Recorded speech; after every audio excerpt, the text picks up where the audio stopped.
Hello everyone, and welcome back to Dream Team. I'm Trent Lenkarski. And I'm Alice Langlois. And we're here on episode 25 of Dream Team. I've got a good feeling about this episode. I think so too. 25 is like a quarter of the way to 100. Yeah, and we've had this one cooking for a while. We've been a little bit busy the last couple weeks. Yeah. We've both been working our freaking butts off. Mm-hmm.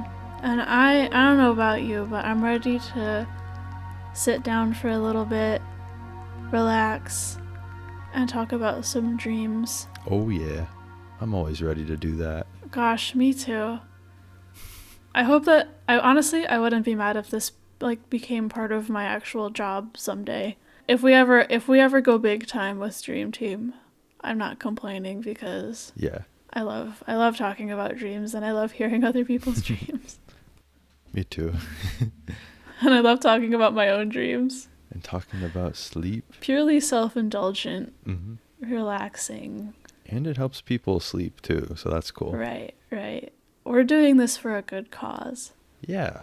To just spread generally good vibes into the universe, I think. Yeah. It's very self-serving and also very not self-serving. Selfless serving. Yeah. I don't know. You know what I mean. It's good for us and it's good for the people. This is a very righteous podcast, I think. Yes. Cozy, calm, funny, righteous. We'll have to put that in the Apple Podcast description. Yes. It's righteous and it's righteous. Oh yeah, absolutely. But yeah, did you want to get us started? Did you have any cool dreams? I have another quintessential, epic, amazing, adventurous Alice dream to share with you all today. Amazing. This one has a map, it has a prologue, it has a map key. Whoa. To explain all the parts of the map. I went so hard on this one, and I am mad at myself that I didn't date it. I think it's probably another late middle school, early high school dream. So I'm gonna guess I'm gonna say from the dream journal. Around I'm just gonna say 2012, maybe around there. Whoa. 2011, 2012.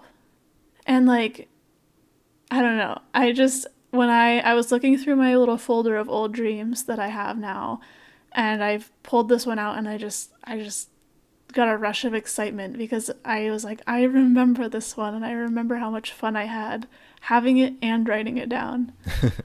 So I am excited to take you on this ride. It's not too long, but because of all the extra materials, I think it's a bit of a doozy. I wanted to show you this map that I drew, and earlier, before we started recording, I compared it to a red string board. Oh, yeah. Just because I drew this map of the continent that my dream occurred on, and then in red lines, I drew, all the places I went on it, basically, and in red. Here, I'll show you. Oh my goodness. Yeah, it's a very intricate map. There's a lot happening. A lot of red lines too on it. Yeah, so the red lines are all the places I went in a certain order, I guess. A lot of question marks too. There's a lot of question marks. And I just noticed there is a little key in the bottom. Oh. It just marks the sort of natural environment, trees versus marshes, and there's a couple X marks the spot for important things that happened in certain places. I even did a little north compass, north south, whatever, at the bottom, which is a choice. I don't know how I knew that. Very intense dream. Yeah, this is gonna be on the Instagram at Dream Team with Alice and Trent, so that everybody can see this insane drawing that I did. But I'll describe it because the description of the continent is actually a part of what I wrote in this. It's not even a part of my dream journal. It's actually a few pieces of college ruled paper stapled together. Oh. So I'm guessing I either didn't have this didn't have my dream journal at the time, or I did this at school, which is also very likely because I was bored in school a lot.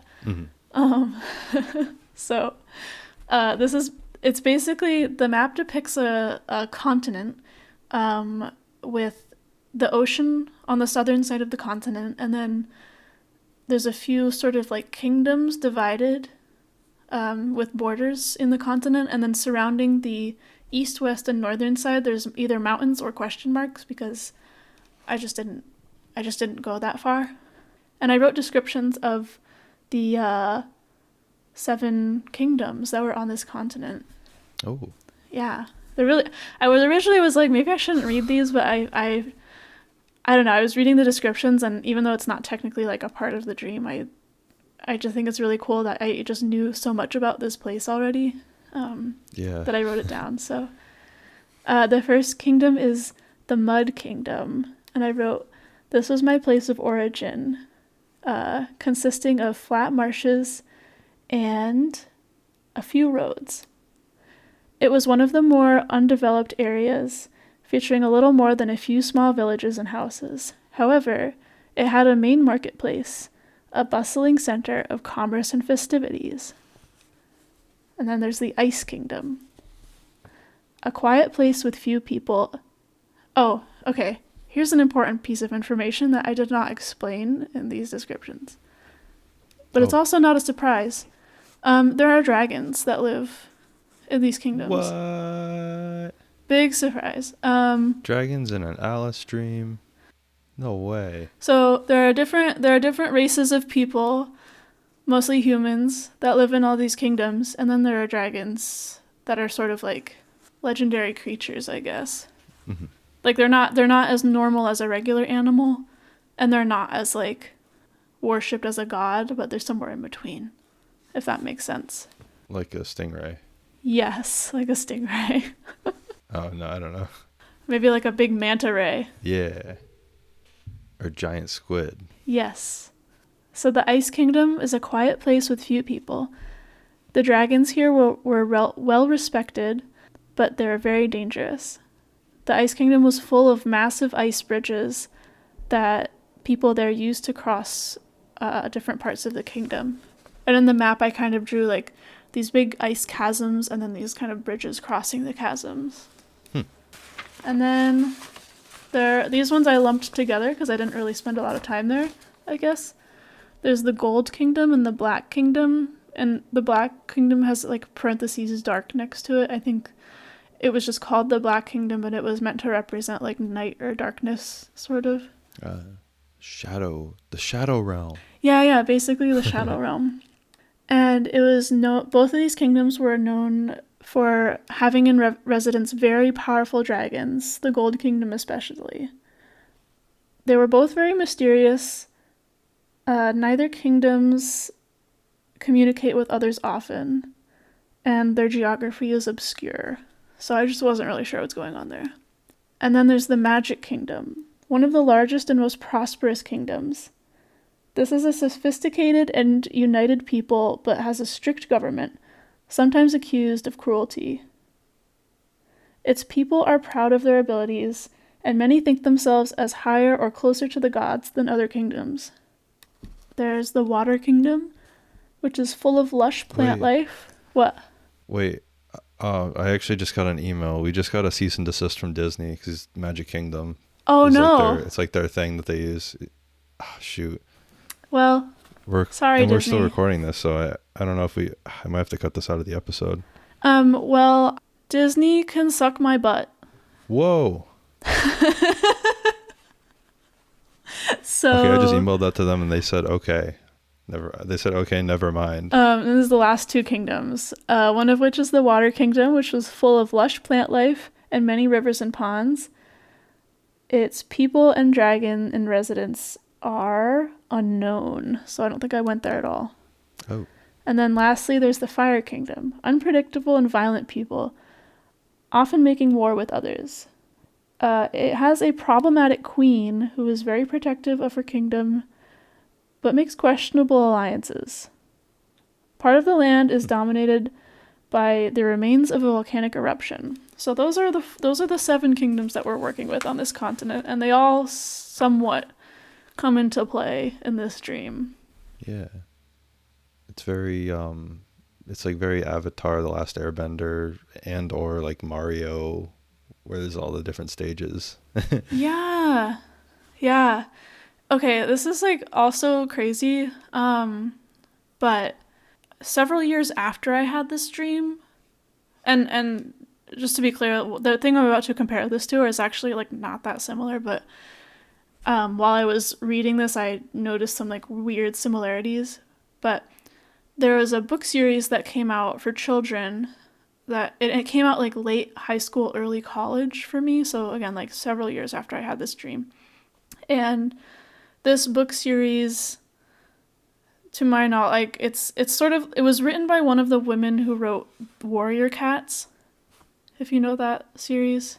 Oh, yeah. Where it's like all the characters are cats. So it was like that, but all the characters were dragons, and they lived on a continent with like, I don't know, like an amount of kingdoms, right? Uh-huh. And one of them, there was a mud kingdom. Oh. And a ice kingdom. Oh. And a sea kingdom, which is like water.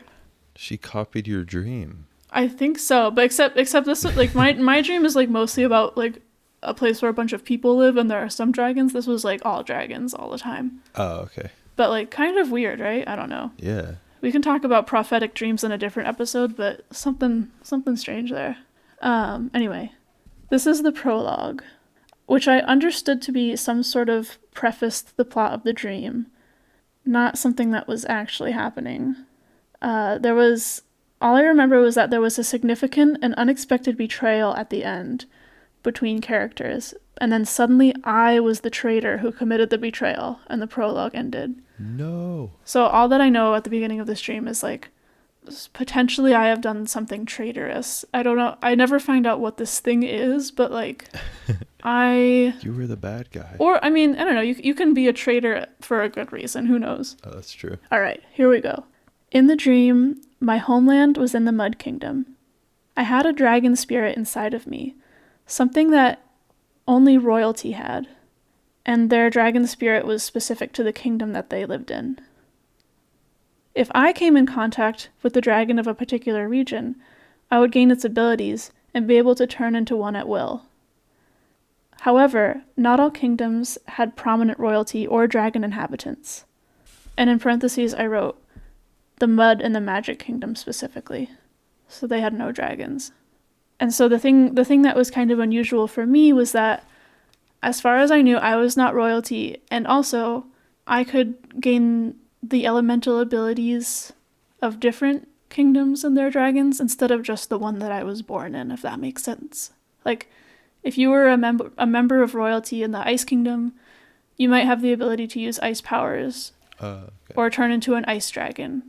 But that's it. I see. But I could do it anywhere I went with any element. Oh. You were the Avatar. You're so right. This is crazy. Whoa.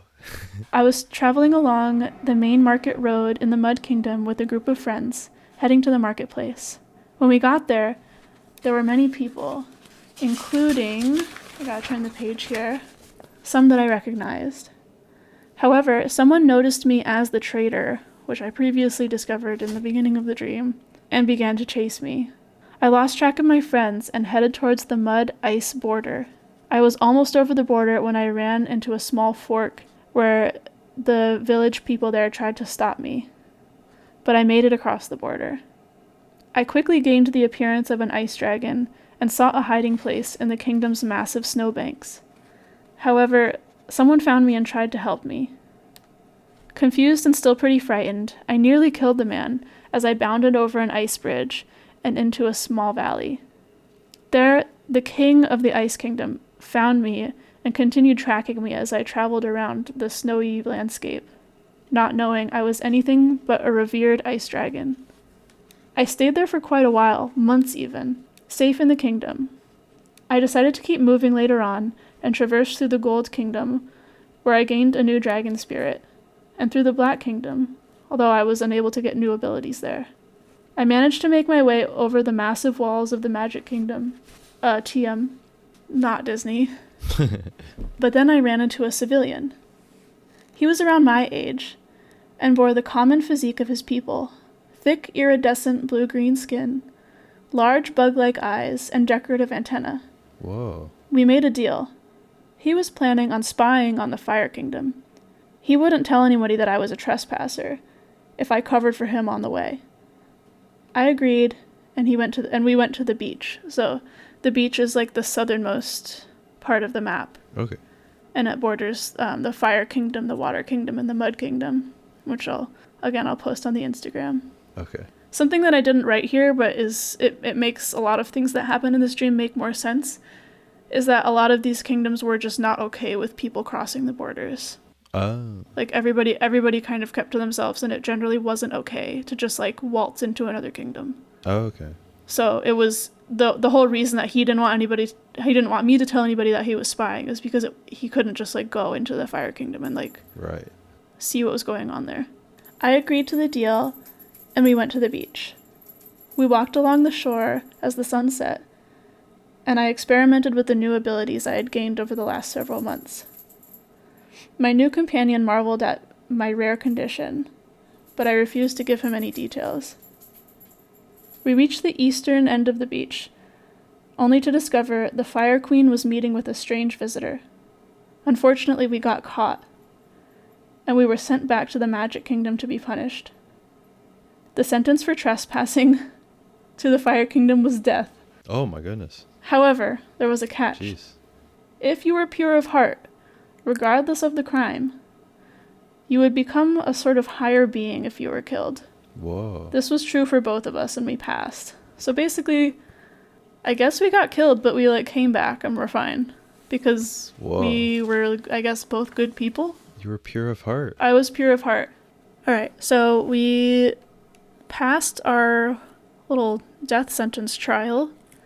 We alerted the king of the Magic Kingdom that the Fire Queen was up to something suspicious, and we were allowed to go back. So basically, king sanctioned spying, I think. Ah. As we were waiting to see if the queen was up to anything bad, disaster struck. A massive abyss opened up in the middle of the sea, swallowing earth and water alike. People ran from their houses, screaming and shouting for the time god's help, who was the most revered of the gods in this world. And all was chaos. I knew, however, with my newfound and accumulated powers, I could probably help. Concentrating with all my might, I slowly lifted the ocean's waters back up. It took a moment, and I was afraid it wouldn't work. But eventually, the water returned, lapping gently at the shoreline. I pushed my companion in front of me to make it look like he had done it.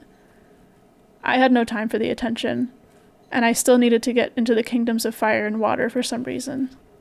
My companion was happy to take the credit, and his people were proud. His father most of all, who I found out was the king. Oh.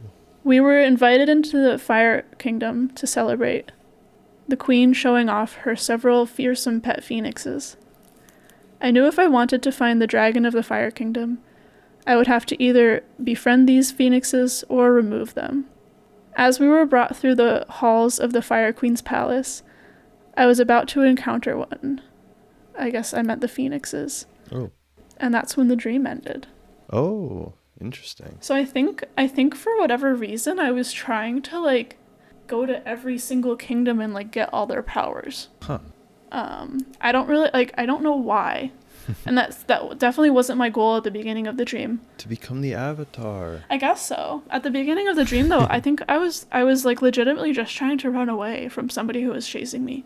Interesting. And I think one of my favorite things about this dream is that besides just the fact that it was really fun, it was the first dream I ever had that I spent like in dream time, I spent a long time there. Right. Like when I was in the Ice Kingdom, I felt like I was there for like a month, like 30 days, just like kind of biding my time, like chilling out, like, you know, hiding from people. Like it was like day and night and day and night over again, you know? Like you like went to bed and stuff? Yeah, I had like... In the dream? Whoa. Yeah, because I remember, first of all, this continent was huge. Mm-hmm. Like these were kingdoms. They had a lot of territory, so it took a long time to get across all these places. Like it took days Right. to travel across all these places. And I specifically remember when I found, like when I crossed the ice bridge and like found a spot in these like snowbanks. I knew that there wasn't a lot of people who lived in the Ice Kingdom, and I knew I probably wouldn't be disturbed. And I needed time to like figure out what I was gonna do, because I basically knew I couldn't go home because they chased me out. Yeah. And so I just like dug myself a little like den thing in the snowbank, and I remember just sort of like sitting in there and like watching the snow fall outside and like Oh. just sort of like waiting, you know. And eventually I felt fine to go. Like it had been enough time and nobody had found me. So I was just like, I'm just gonna go explore all these places and get all these cool powers, I guess. I don't know. Nobody really bothered me on my journey at that point till me and that guy got caught by the Fire Queen. Dang. Yeah, it was a whole thing. That's so crazy. Yeah, it was really crazy.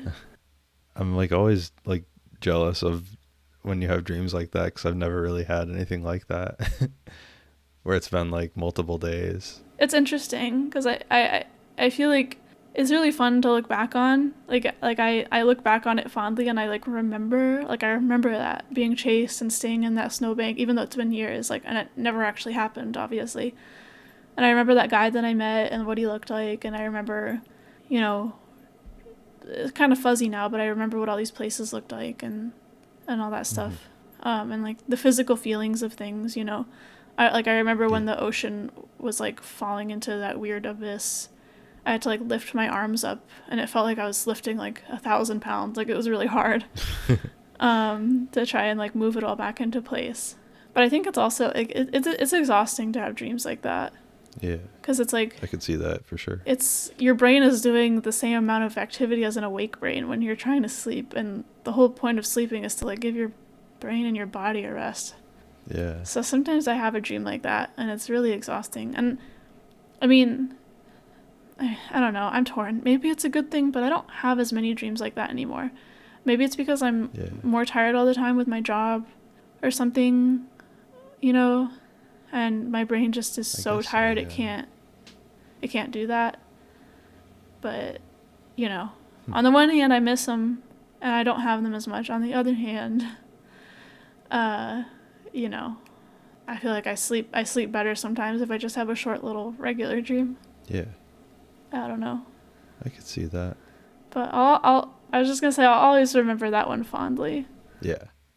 That's so cool. I think it's Junji Ito. I think he has you know who he is, right? Yeah, he does the like horror manga. Yeah. He has one. I think he has a short one that's like a guy who gets stuck dreaming or something.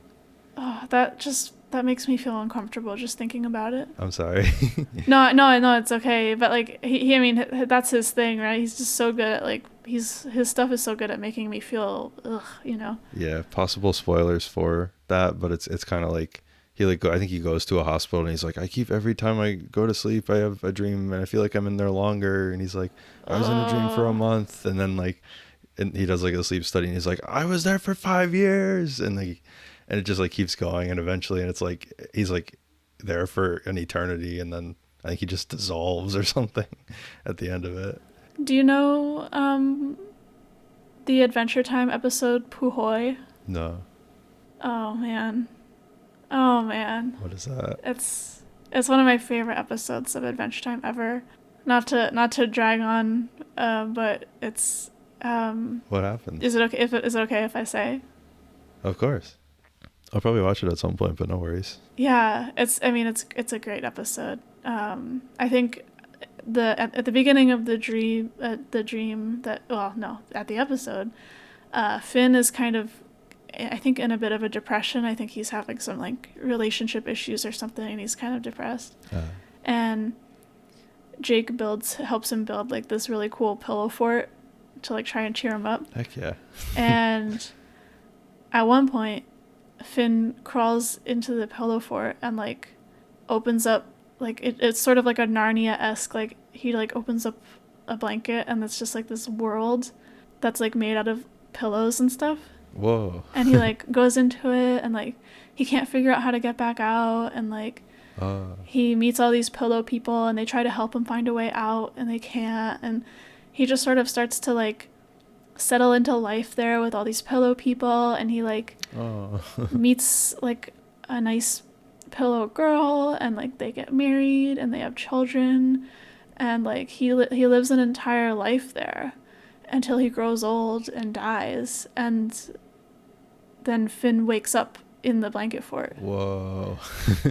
If anybody listening hasn't seen that episode of Adventure Time, I would highly recommend watching it, because that episode is exactly how I feel when I wake up from a really long, intense dream like that, because it's just like you wake up and you're disoriented because you spent a lot of time somewhere that became important to you, or you spent a lot of time with someone that became important to you, or you lived an entire lifetime where you saw people come into your life or leave your life, or live or die. Maybe you lived and died, and then you wake up and it's just normal life, and you're like you know, just like that was not a good sleep. I had a baby, like you know, I had this whole thing, you know. I just saw a TikTok today, and I mean, I don't know if this is relatable to you. I think it was more like towards a feminine audience, but this is not an experience I've had very commonly, but it is something that I think a lot of my friends who are able to have children might have had. But the TikTok was just like a slideshow of like paintings of women like lying down looking forlorn, like upwards into the sky, and the caption was just like, when you wake up from that one dream where you have a baby. And it's a thing a lot that I think a lot of people experience, whether or not they want kids. But if you are a woman or someone who can bear a child, and it's just been like a part of your like upbringing, that it's either something that's expected of you or a thing that could happen to you, I think it's not all uncommon to have a dream where you have a baby. And when you wake up and you, even if you don't want kids, when you wake up and you don't have that baby anymore, that like thing you were taking care of, it's like, it is that sort of like lying in a pond looking up at the sky, like just sort of a weird loss. Like it's not like it's not heartbreaking necessarily, or maybe it is, but it's just sort of a weird, like, you know. I could see that, yeah. It's like sometimes I have a long dream like that where I go all these places and meet all these people and do all these things, and I wake up and I'm just like yeah. You know. Yeah. I mean, even though I haven't had any crazy long ones like that, I've definitely had dreams where I'm like, I meet someone and fall in love with them, and that's kind of the dream, and then I'm like, wait, you wake up and they're not there, like, wait, what? Yeah. What happened? Funny, and yeah, it may be a little alarming what our brains can do to us. Yeah. Why are you doing this to me?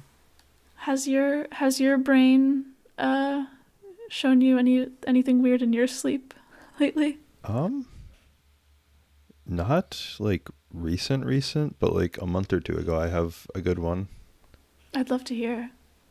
Yeah. I think we were talking about this before we started the episode. I feel like I might have read this one before, but I also think I might have not. So I'm just going to read it. And if I read it before, I'm sorry. I'll just say it's an encore. Yeah, it's an encore. But this is a classic Trent shorter dream, just sort of like a situation, and then that's kind of it. But it was just that I was in like a weird post-apocalypse scenario with my parents. I don't really know like what it was, but it was just like kind of society collapsed and blah blah blah. But anyway, so it was just me and my parents, and we were traveling somewhere, and my dad had like planned ahead like where we needed to go. Like he had like mapped out an area and stuff. Classic dad behavior. Yeah. Typical dads. But like, so like while we were going there, we wanted to like loot and get more supplies. And we kind of did this thing where I think we were like on a highway, where we were on like in like a parking lot or crossing like a huge parking lot or something. And so just to like make it less, to kind of like reduce people coming there, we like went and like opened all like the car doors and windows that we were like going through, and we just like left them open just so like if people were trying to follow us, they'd be like, oh, like I guess I don't really know the logic of it. Maybe I like think it was just so people, somebody's already been here kind of thing. yeah, like that. Yeah, so there's like, so people probably wouldn't want to go there, or they'd be like, oh, someone's already looted here, so there's not really a point in trying to look for stuff here, like that kind of thing. I just remember doing that, and my dad being like really adamant, like, we gotta leave all the doors open. But yeah, and then I don't know what it was, but there was like a certain schedule, or like we had to be at a place at a certain time, and I think we were like, it's weird. I wrote like we were either ahead or behind. So I just know we had to be somewhere at a certain time, and either we were early or we were pretty late. And then it just kind of ended with us going into like a huge like warehouse grocery store place, like a big Costco or a BJ's or something. And that's kind of how it ended. Huh. Your dad was on his A game. Yeah. And I don't know if we were like trying to meet someone there, or if there was like, we knew something was going to happen and we had to get there before something happened, or what, but just a weird post-apocalypse dream from me. What did it look like? Like the world? Did it look like messed up? Or did it just look like how the world normally looks, but with no people? It was just kind of like normal. I guess the second one, it was there was just not like people, and it was just kind of like just messy, I guess, like trash just kind of like blown around and stuff. Interesting. So I don't know if it was like a zombie thing or just like a societal collapse kind of thing, or what, but yeah, that's really cool. There wasn't really any like pressing danger in the dream. It was just kind of like, oh, we just have to be here at a certain time. But we weren't like running from someone or running from zombies or trying to escape radiation or something. It was just general post-apocalypse. Yeah. And it falls into that phenomenon that we've talked about of the dream ending before you complete the whole reason you were having the dream. It's like, come on. Yeah, I didn't even think of that. Thank you for sharing that. That's really, I can imagine that exactly. All the things you were doing. That's fascinating. Yeah, of course.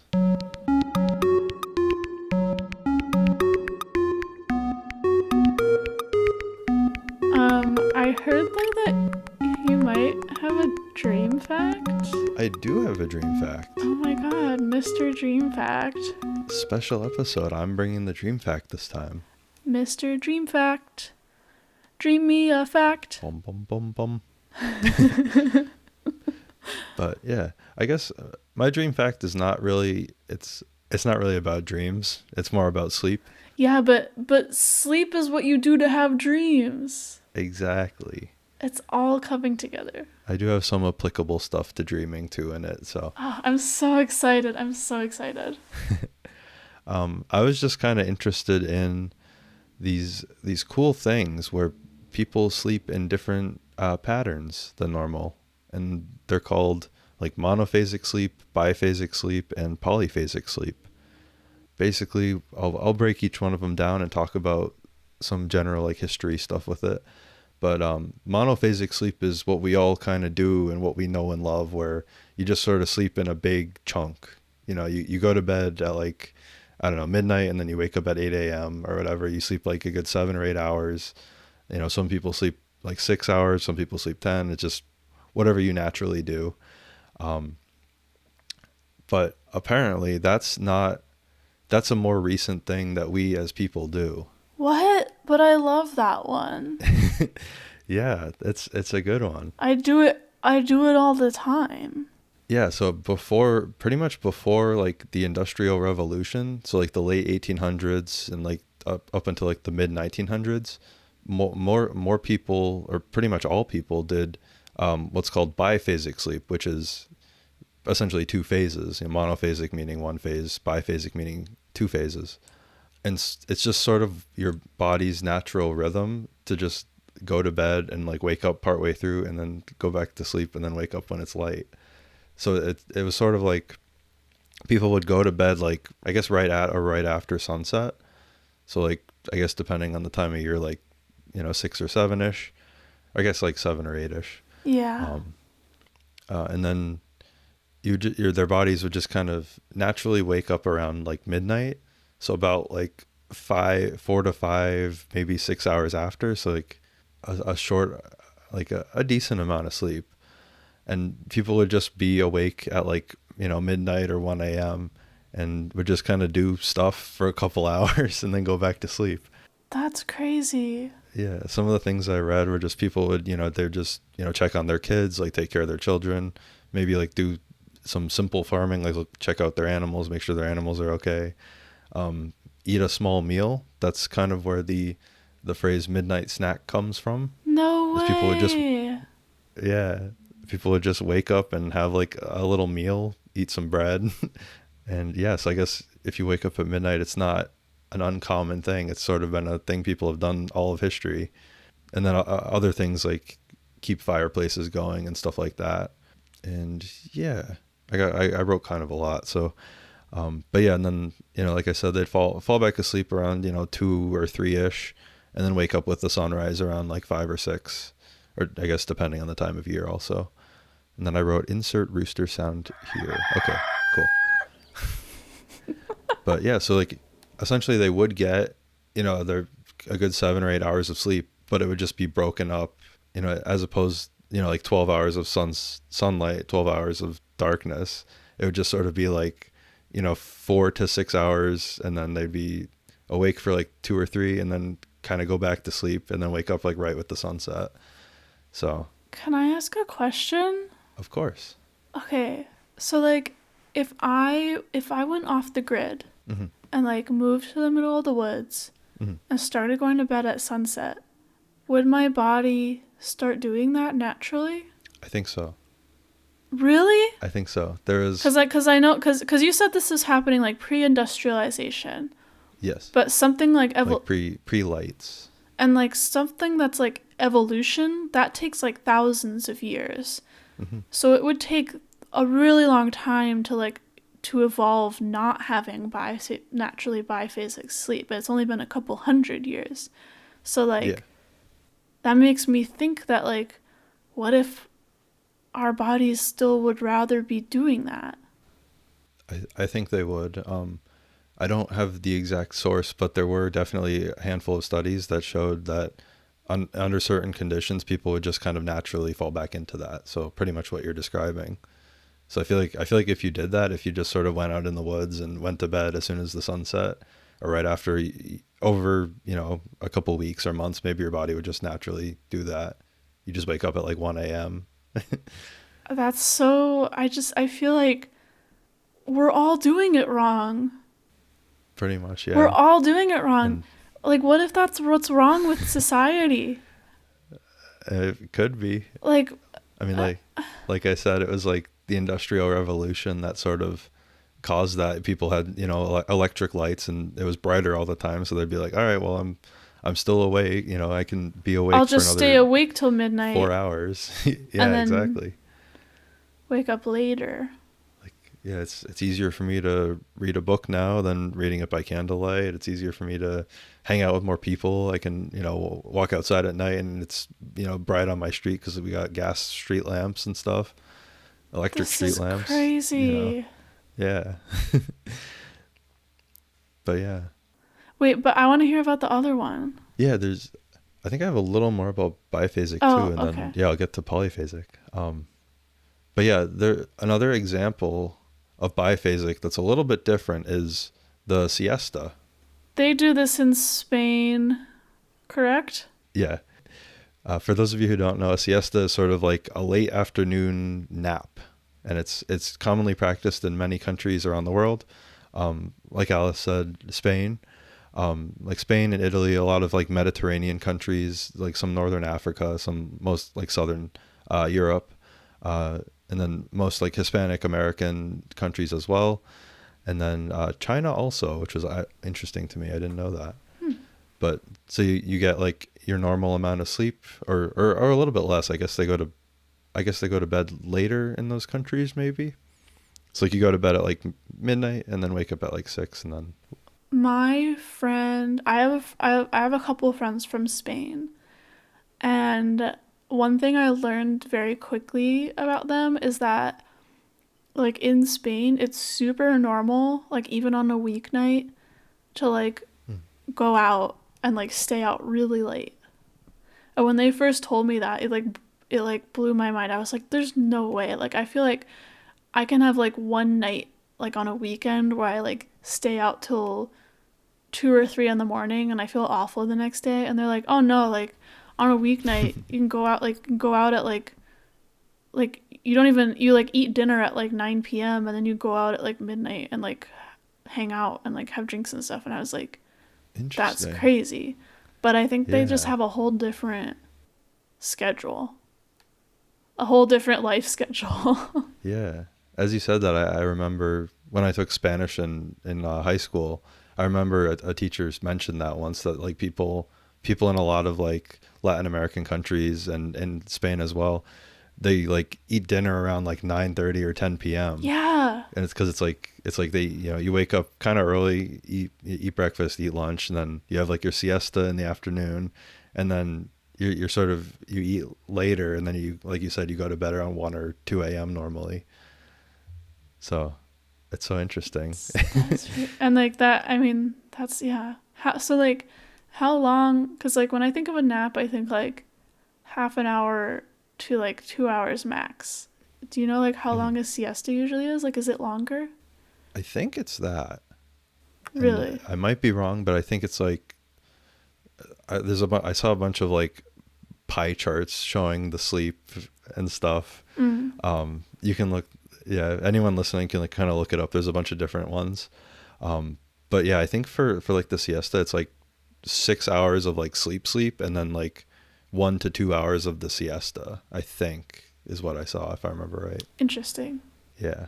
But yeah, so that's that. And then there's also polyphasic, which is different, which is many phases of sleep. And Hmm. it's it's a lot less common, and it's more it's very modern, I think, trying to be like more productive and get more hours out of your day. And the idea is to do sleep. Biohacking. Yeah. The idea is you sleep in very short periods of time, about 20 minutes to 1 or 2 hours, multiple times a day. So like you are still getting your 8 hours of sleep, just in weird chunks. So like you'd be awake for 2 hours and then asleep for like 3 hours, or oh, hold on. You'd be asleep for like an hour or two, and then awake for like 3 hours, and then take another like 1 to 2 hour nap, and then awake for three Mm. hours and so on and so forth. Um, but yeah, if it's not really recommended. I was reading stuff that was like, if the total amount of time that you sleep is less than like 7 or 8 hours, you're pretty much just sleep depriving yourself, because you're not really getting any good sleep. Yeah, because like, doesn't it take your body time to go through the different cycles, like the deep sleep and the REM and the, like, that doesn't all just happen in an hour, I feel like. Exactly. Even I was trying to look that up. There wasn't a ton about that.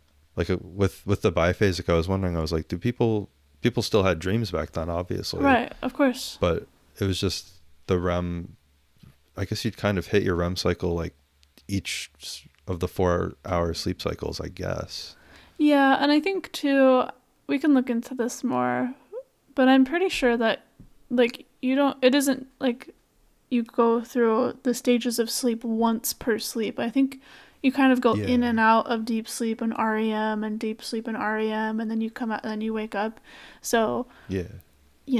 I think it's not like those things don't need, like, they don't take so long that they would only happen once in an 8 hour sleep period. Yeah, I guess so. So I'm sure that the biphasic is probably fine. I think so, yeah.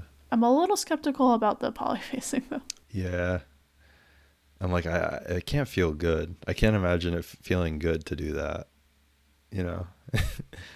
I mean, I've never tried it, but I have known 2 people in my life who have tried this, really? and both of them were just tired all the time Yeah. Makes sense. and sleeping at weird times. I'd be like, "Hey, do you want to hang out after dinner, like 7 Mhm. p.m.?" And they'd be like, "Yeah, I'll like make sure to like set a timer so I wake up from my nap on time." And I'm like, Okay. You're napping at 8:30 at night. Yeah, like weird. There's just like Yeah. weird stuff like that. I don't know. And like I Yeah. don't think like here's the thing.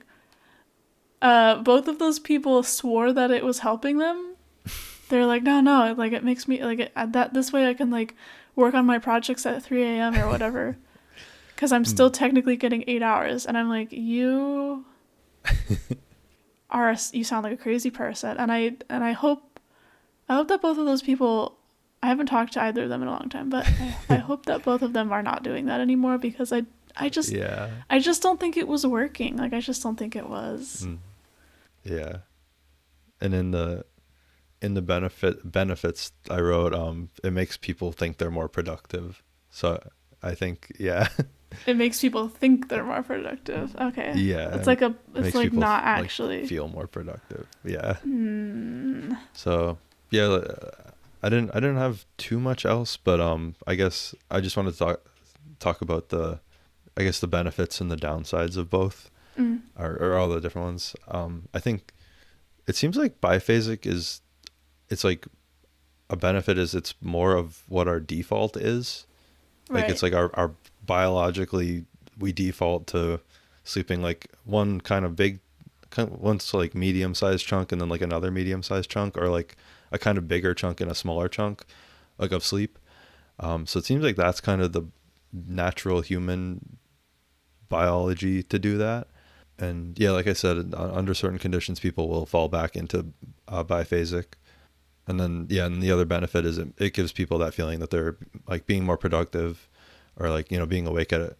It does feel more productive sometimes. Like I don't do like biphasic, but I'm just like, sometimes if I'm up really late, like editing something or working on something, I'm like, I'm being more productive. Oh, you get that you get the second I'm wind. like, everyone's sleeping right now and I'm working. Yeah. It's 3 a.m. I've had that. But you're just like ruining your body because you're not sleeping.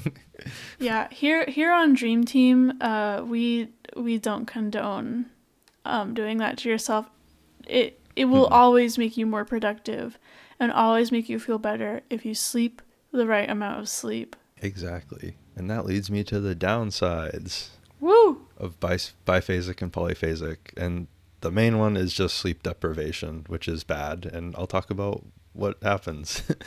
not a ton, but just like the bad things. But yeah, like I said earlier, polyphasic, if you don't reach that 8 hours or that 7 hours in like a 24-hour cycle, you're just sleep depriving yourself. And sleep deprivation is bad. It can cause fatigue, obviously, mood swings, memory problems, hallucinations, lack of focus, increased risk of diabetes, obesity, cardiovascular disease, hormone imbalances, blah, blah, blah. Don't do it. Yeah. And that's pretty much it. And I actually, wait, I had one more thing. Oh, please. I want to know. Please. I'm loving this. Me info dumping this. Yes, please. I guess my one final note, or my Trent's final thoughts on this was just, I feel like it's like other things with sleep where some people are naturally heavy sleepers or light sleepers.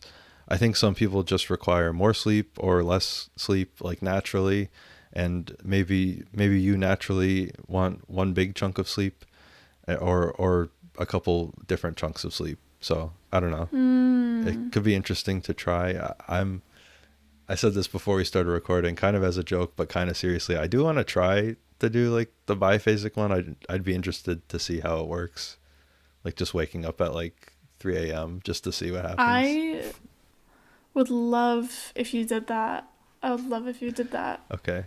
I also, that brings to mind, maybe I can do this, I can debunk this or not for the next episode, but I saw somewhere recently, and again, not sure if this is true or not, but that women need more sleep than men, and the whole like 8 hours of sleep thing is based on the needs of men, not women. Whoa. Because like, and I mean, I know this part is true. Historically, when any scientific study is done about the human body and its needs, they're most often centered around the needs of men. And so there have been many times throughout science and like medicine and stuff where we've discovered that something that we thought to be universally true actually isn't, because all of the things were tested on men, and women's bodies are not the same. Yeah. We've got different chemicals and stuff, and so they'll be like, how come when we give this medicine to a biologically male person it works, and when we give it to a biologically female person it doesn't do the same thing? Guess they're just weird. And it's like, no, you should like figure it out, because God, women are just so weird. What the heck? It's almost like you never did any studies on them. Yeah. True. But basically I saw that like biologically female people need like 9 to 10 hours of sleep more often than just 8. Interesting. And again, I'm not sure if that's true. I'm gonna go into that rabbit hole for next episode and just see like if there's any merit to that. Okay. Maybe I could do more research on this too. Yeah, I think it's really fascinating, and I think that we should definitely... We both do a dream fact? We could combine our efforts. I also think that sleep facts are just as good as dream facts, so yeah, I'm interested in doing some more sleep research along with our dream research. Yeah. Anyway, thank you so much for sharing all that. That was really, really interesting. Of course. And I kind of want to try the biphasic thing. I don't know. Should I try it tonight? How would you make it happen though? Because I mean, the whole thing is like, I just want to know if my body would naturally do it. Yeah. Would you just have to hope that you woke up like, well, I don't know. I feel like you should try to go to bed early. Maybe not sunset. I mean, if you have to make dinner at 7, then you have to make dinner at 7. But like, go to bed super early and just like see when you wake up. I was gonna say, just sort of, I guess anecdotally, a couple of days ago, I only got like 4 hours of sleep, and then like the next night I went to bed kind of early. I think it was like 11 or 11:30 ish, and like I did wake up at like 4 or 5. Yeah, I would say like, that's honestly fairly normal for me too. Yeah. But my thing is always, I look at the clock and I'm like, great, I can go back to sleep. I don't like get up and like light my candle and read a book. Yeah. I don't know. So like, I guess I could try it that way. Just try going to bed at like 11 or 10:30 or something and see what happens. And see like, do you always wake up around 6 hours after, Yeah. Or I could just set an alarm like midway through. And force it.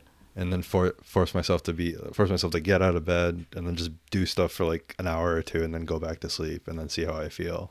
I think what I would want to try someday is to just see if I can get my body to naturally do it. Yeah. To get out of the industrialized version and just do it. That would be really cool, yeah. I don't know.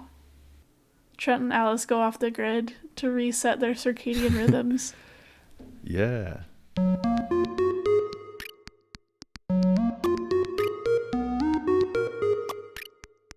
We have an interesting situation this week. We have 2 submissions from 2 different people, both named Mark. Whoa. I did not do this on purpose, but I will differentiate the 2 Marks by the way that they spell their names. One of them is Mark with a K, and the other one is Mark with a C.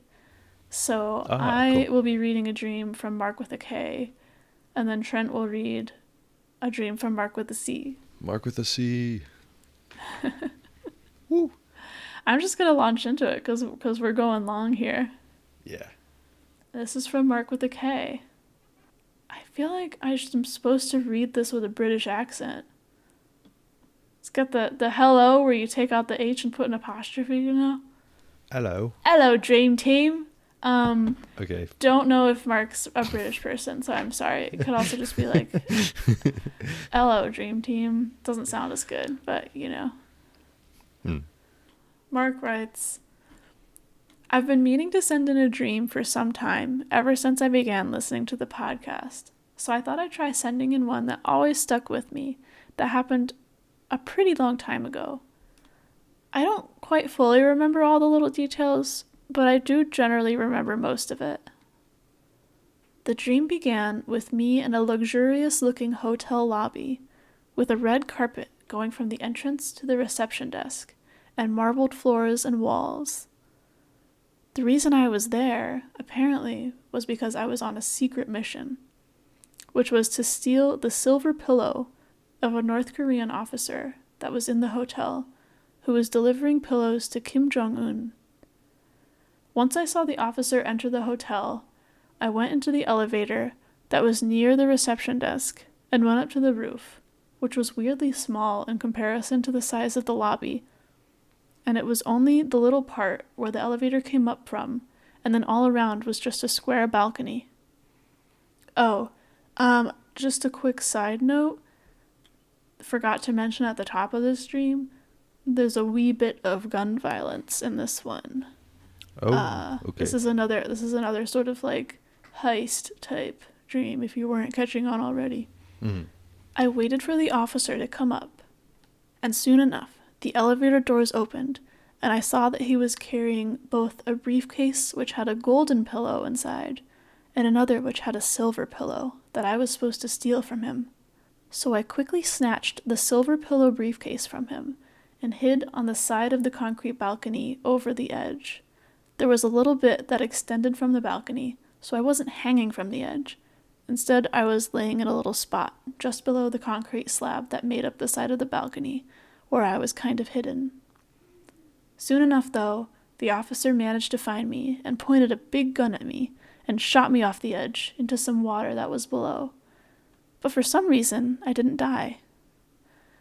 And just as I was falling to my death into the water, I realized this entire dream was taking place in South Dakota. After I realized this vital piece of information, I woke up before hitting the water. This has been a dream I've always liked sharing, since it was one of the first dreams I had where I was completely baffled by what just happened when I woke up. And I guess it's just taken up a portion of my brain ever since. Anyways, keep up the good work with the podcast. It is very cool. Smiley face. That's from Mark. Thank you, Mark with a K. Yeah, Mark with a K. That was awesome. Very good. I, as somebody who has had several mission or quest related dreams, I love a good heist. I love a good secret thing you're trying to do. The pillows is a weird choice, and I love that so much. I like that, yeah. I also like that you weren't trying to steal the golden pillow, which feels like it would be more important. You were stealing the silver pillow. Yeah. Also, why did Kim Jong-un need all those pillows? I don't know. Were they made out of gold, or was it like they were it was interwoven into the pillowcases? That's what I'm imagining, like a very shiny, satiny kind of silver and gold pillow. Maybe gold infused. Maybe just like you get the best sleep of your life if you have these pillows. Wait. No, I want the pillows. You're gonna have to steal them from Mark because he has one of the briefcases. Yeah. I'll get it. I just gotta go to South Dakota. South Dakota. Weird location. Anyway, that was awesome. Thank you, Mark. I loved reading that one. Thank you, Mark with a K.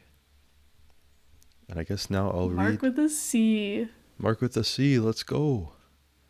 Mark with a C writes, "Hi, Alice and Trent. I'm on and off about writing down my dreams because I usually forget them when waking up. But I do have some dreams written down and wanted to share one of them with you because I find it funny. This dream is a short one. Me and 2 other people were in a building with a toilet that was locked behind a password-protected door. Apparently everybody in that dream world locked their toilets this way. As we were standing there, a boy and his dog showed up. The dog looked at me and said, 'Go away,' and then just walked away. The boy said he knew the password to the toilet and told us. We then wanted to change the password but couldn't agree on the new password and started arguing. We continued arguing about the password until I woke up. Thank you for the nice podcast. Mark with a C." Thank you, Mark with a C. Go away. Walks away. That's awesome. That's such a good one. I don't know. And it's another, I feel like it's a variation on another common category of dream phenomena, which is weird toilets. Yeah. Like weird bathrooms and weird toilets. I don't know. Yeah. It's just like a good... Totally. Good marriage of weird dream happenings. Yeah. I've had a weird toilet dream before. Oh, I've had many. Yeah. Should we have a themed episode on weird toilet dreams? Oh, I kind of don't want to. It's kind of gross, right? I don't know. Yeah. But I feel like My- everybody's had a dream where it's just like I walk into the bathroom and none of the stalls have doors. Mine, the one I was gonna say is like the stall doors were like maybe like a foot Yep. like Yep. tall. I've and it's like you can like fully see people like going to the bathroom. It's like, oh no. Convinced that much like the back rooms, there are certain dream bathrooms that are actually universal, and that people like multiple people have been to the same dream location, because I have dreamed of that bathroom. Totally. I have never had a dream where I cannot access the bathroom because it is password protected, but I think that's a really interesting variation. I've had it happen in real life. Like when you go into like a restaurant or something and then the bathroom has like a number. Yeah, there's a lot of bathrooms that do that. I hate that. It's so annoying. It's really, I hate it. And like, we can only give it to you if you buy something, and then they say it out loud, and it's like, okay, cool, now I know it. I want to go up to the cashier. Can I go pee, please? I feel like a kid in school. What's the password? Or like, you know, it's the worst when like it's not like a number, but it's like a key, and they have the key attached to like some huge object so you can't lose it. Like I've been to one where it's like a huge metal spoon or something. It's just like awful. Hell yeah. There's an Instagram page I follow that posts just those. Really? Oh, you'll have to send it to me later. I'll plug it. Can I plug it? Yes.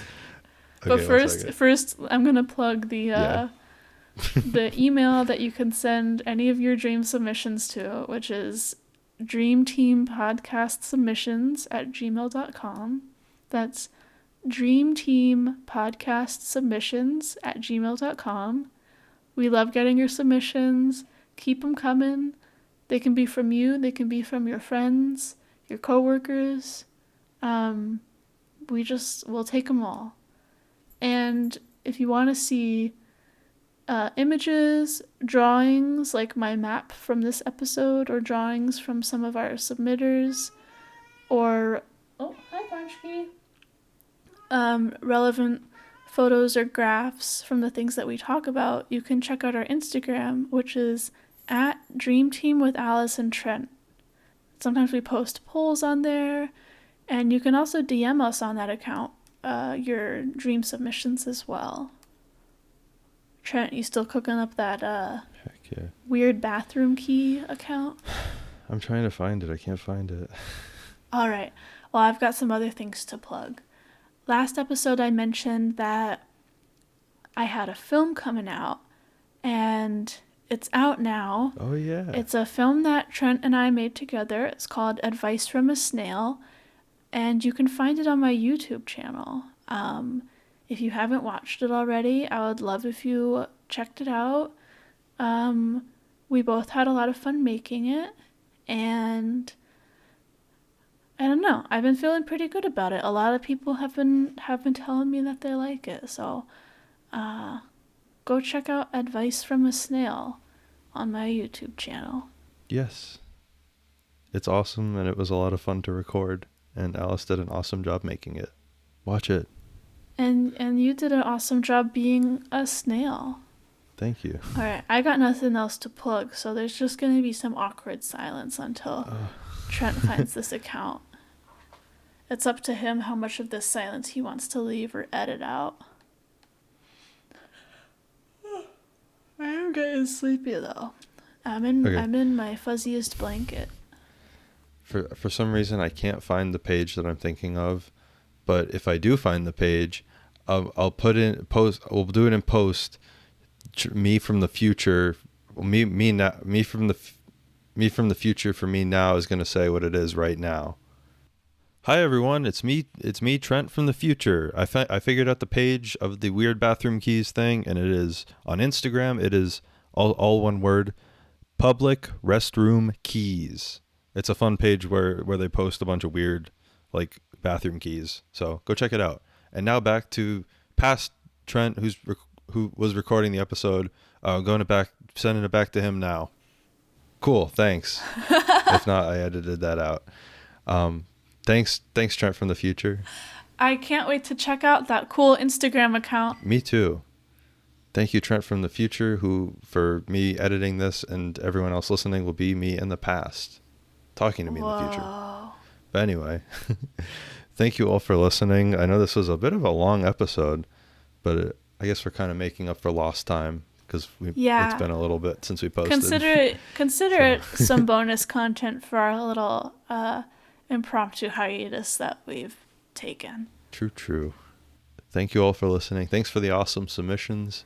Yes. I know Alice already plugged it, but feel free to send more whenever. We love hearing them. And try biphasic sleep? ? Give it a shot? ? Don't try polyphasic sleep. Yeah, probably don't. And if you're not interested in trying those things, I truly hope you enjoy some nice monophasic sleep tonight. Yeah. I'm gonna do monophasic tonight. I'm pretty sleepy. Oh, me too. I'm about to. I am striving for those 8 hours. I'm yearning for them. I'm about to slam dunk myself into the mattress. Me too. Maybe next week I'll try biphasic for like 5 days. See what happens. I am so excited to hear about it. Heck yeah. But until then, listeners, we hope you sleep well, and we hope you have plenty of wonderful dreams. Yes. Sweet dreams, everyone. Good night. Good night.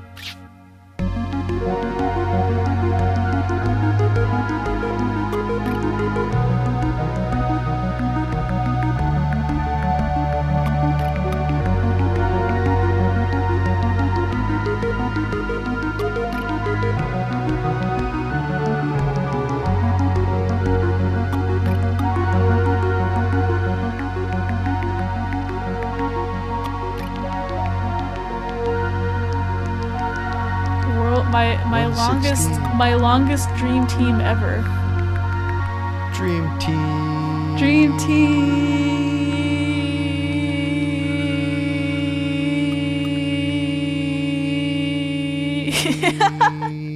I could have gone longer, but I laughed.